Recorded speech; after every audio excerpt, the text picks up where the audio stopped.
সকালে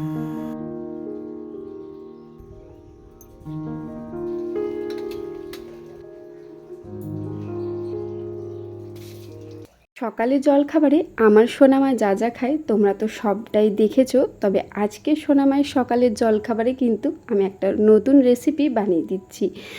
তো দেখতে থাকো, আশা করি তোমাদের ভালো লাগবে। So hello everyone, good morning. আমি রূপালি। আমার আজকে আরও একটা নতুন ব্লগে তোমাদের সকলকে জানাই অনেক অনেক স্বাগত। আশা করি তোমরা সকলেই খুব ভালো আছো। তবে সত্যি কথা বলতে এই মুহূর্তে আমি একদমই ভালো নেই। তার একটাই কারণ, আমার সোনামা এখন এতটাই দুষ্টুমি করে যে কি বলবো। পুরো ভিডিওটা দেখতে থাকো, তাহলে আশা করি তোমরা বুঝতে পারবে। তবে এই ভিডিওটা আমি কত তারিখে বানিয়েছিলাম বা সেদিন কী বার ছিল, সত্যি কথা বলতে আমার একদমই মনে নেই।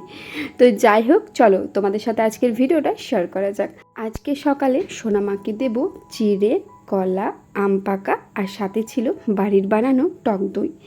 এই খাবারটা তো সোনামা অনেকবারই খেয়েছে, তবে এই সকালবেলায় খায়নি, ওকে বিকেলে মাঝে মাঝে আমি এইভাবে বানিয়ে দিই।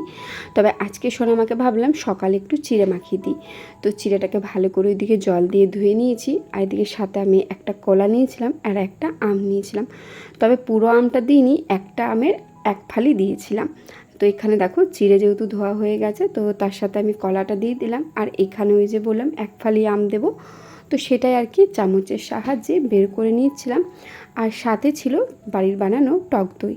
আর এইটা খেতে কিন্তু সোনাম আমার খুবই ভালোবাসে। এই যে দেখো বাড়ির বানানো টক দইটা ঠিক কতটা সুন্দর হয়েছে। তো এইখান থেকে 2 চামচের মতো টক দই আর সাথে যে পাতলা জলটা আছে সেইটা দিয়ে এখন ভালো করে সোনামাকে চিড়েটা মাখিয়ে দেবো। তো এই খাবারটা খেতে আমাদের বড়দের যেমন ভালো লাগে, ঠিক তেমন কিন্তু বাচ্চাদেরও ভালো লাগে। আর হ্যাঁ, আমি কিন্তু সাথে একটু দিয়েছিলাম গুড়, যেহেতু সোনামা একটু মিষ্টি মিষ্টি খেতে ভালোবাসে, তাই গুড় দিয়ে ভালো করে চিড়েটাকে মাখিয়ে দিয়েছি। তো এখানে সোনামায়ের খাবার রেডি। চলো একবার সোনামাকে দেখে আসি সে কী করছে। এই যে দেখো সোনামা কিন্তু এখনও পর্যন্ত ঘুমোচ্ছে। আর তখন আমার সম্ভবত মনে হয় ওই 8টা থেকে 8:30টার মতো বাজবে। যাই হোক, সোনামা যখন ঘুমোচ্ছে, চলো সেই সময়টাতে আমি একটু রেডি হয়ে নিই। স্নান করে এসে প্রথমে আগে আমি রান্নাঘরে যাই, কারণ সোনামা যদি উঠে যায় তাহলে ওর খাবারটা বানাতে আমার যেহেতু অনেকটাই অসুবিধার মধ্যে পড়তে হয়, তাই প্রথমে আগে সোনামায়ের জন্য খাবারটা রেডি করে দিই। আর তারপর যদি সেই সময়টাতে সোনামা উঠে যায় তাহলে ওকে নিয়েই তো পড়ে থাকি। তো আজকে যেহেতু সোনামা ঘুম থেকে ওঠেনি, তাই ভাবলাম যাই ফ্রেশ হয়ে নিই, না হলে আমার আবার ফ্রেশ হবারই সময় থাকে না। তো ভালো করে চুলটা ছাড়িয়ে নিলাম, আর তারপর মুখে একটু সানস্ক্রিন মেখে নিলাম, আর এখানে সিঁদুর পরে নিলাম। চলো এখনও যেহেতু সোনামা ওঠেনি, ভাবলাম যাই ছাদে কাপড় চোপড়গুলো মেলে দিয়ে আসি।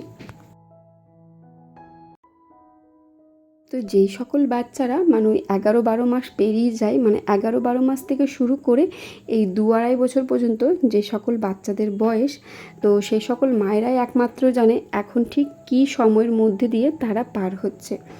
তো অনেকেই আমাকে বলো, দিদিভাই তুমি কেন ভিডিও দিচ্ছ না আগের মতো?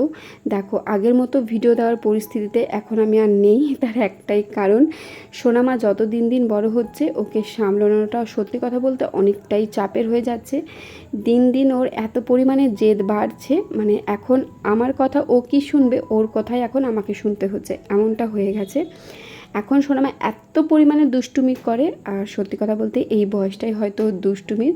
হ্যাঁ জানি এই সময়টা হয়তো একটু কষ্টের, একটু না অনেকটাই কষ্টের মধ্যে দিয়ে যাচ্ছে। তবে সব কিছু জানো তো নিজের মতো করে আর কি অ্যাডজাস্ট করে নিচ্ছি। তার একটাই কারণ, এখন যখন সোনামায়ের আগের দিনগুলো খুব মিস করি, তখন এটা ভাবি যে কাল দিন যখন মেয়েটা আমার বড় হয়ে যাবে, তখন হয়তো এই দুষ্টুমিটাই আমি মিস করব।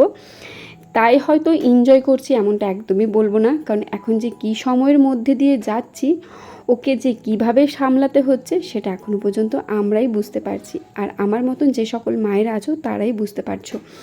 তো এখানে সোনামা ঘুম থেকে উঠে গেছে, ওকে প্রথমে আগে কলপারে নিয়ে গিয়েছিলাম, ব্রাশ করে দিয়েছি, ও পটিও করে নিয়েছে, ও পুরো ফ্রেশ হয়ে গেছে। তো এখন সোনামাকে খাবার খাওয়াতে বসেছিলাম। তোমরা অনেকেই হয়তো ভাববে বাচ্চাকে ফোন কেন দিয়েছো।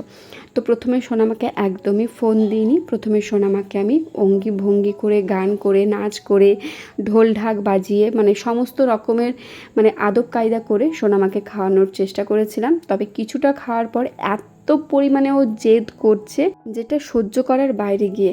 হ্যাঁ জানি অনেকে হয়তো বলবে যে এই সময়টাতে যদি সহ্য করতে না পারো তাহলে আর কখন সহ্য করবে। হ্যাঁ সেটা আমিও জানি, তবে একটা মানুষের অভ্যাস চেঞ্জ হতে মানে একদিনই সে অভ্যাসটা চেঞ্জ হয়ে যায় না, হতে তো একটু সময় লাগে। তো সেই প্রক্রিয়ায় আর কি সোনামায়ের ওপর দিয়ে চলছে।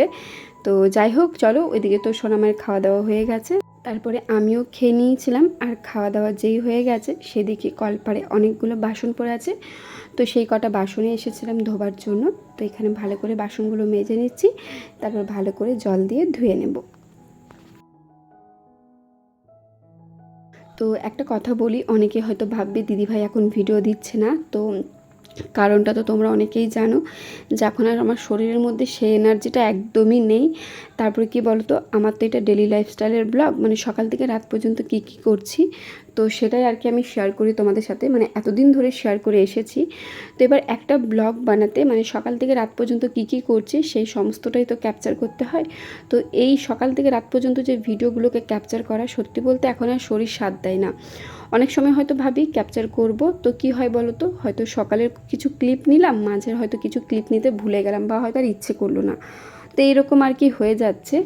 তবে যতবারই তোমাদেরকে বলি না কেন যে আবার আগের মতন ফিরে আসব, মন হয়তো চাই যে আবার আগের মতন ফিরে আসি, প্রত্যেক দিনের রুটিন তোমাদের সাথে শেয়ার করব।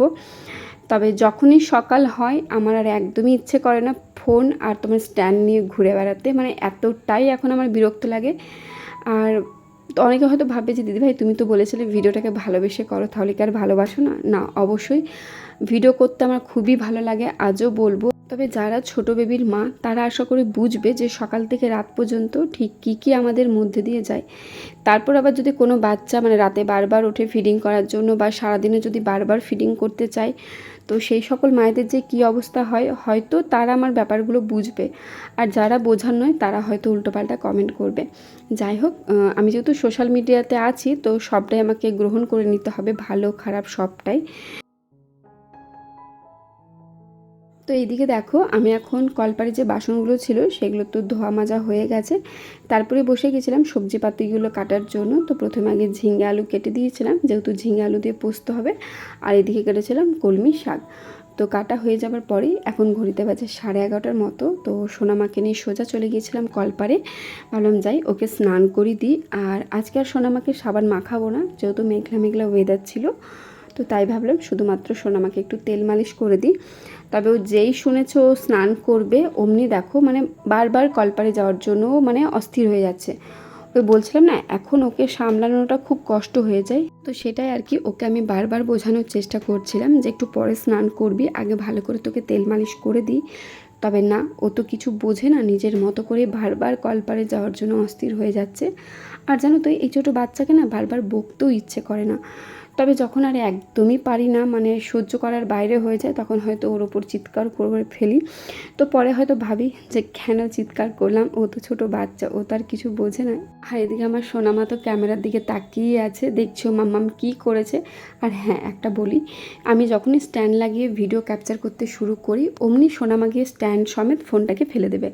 তো এর কারণে আমার স্ট্যান্ডও গেছে, একদম 12টা বেজে গেছে স্ট্যান্ডের, আর ফোনটারও খুব শীঘ্রই 12টা বেজে যাবে। তো এই করেই কিন্তু এখনও পর্যন্ত আমরা দিনগুলোকে পার করছি। জানি না আগামী দিনে আর কি কি অপেক্ষা করছে আমাদের জন্য, কারণ সোনামার বড় হওয়ার সাথে সাথে যত ভাবছি মেয়ে আমার শান্ত হয়ে যাবে, এবার হয়তো একটু ভালো হয়ে যাবে, তবে ও কিন্তু সবটাই আমাদেরকে ভুল প্রমাণ করে দিচ্ছে। আর ততবারই কিন্তু ও নিজের মতো করে ও জেদেও বাড়ছে, রাগ অভিমান সবটাই বেড়ে যাচ্ছে।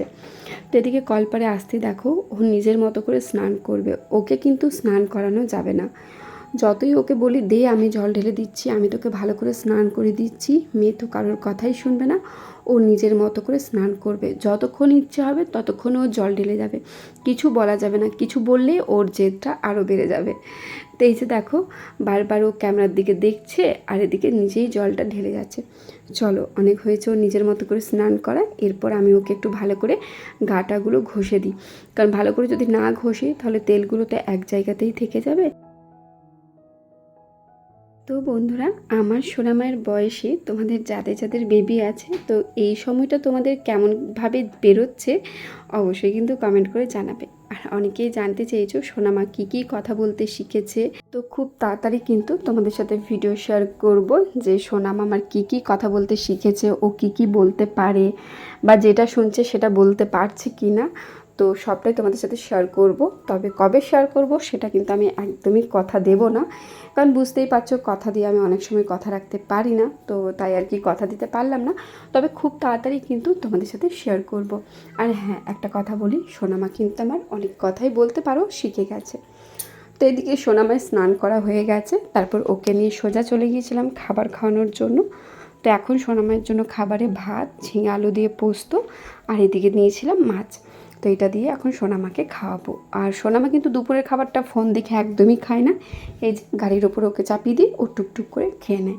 তাহলে চলো বন্ধুরা, আজকের ভিডিওটা এত দূরে রাখলাম। ভালো লেগে থাকলে like, comment, share and subscribe করে আমার পাশে থেকো। আজকের মতো আসি, আবারও দেখা হবে খুব শীঘ্রই অন্য কোনো নতুন ব্লগে।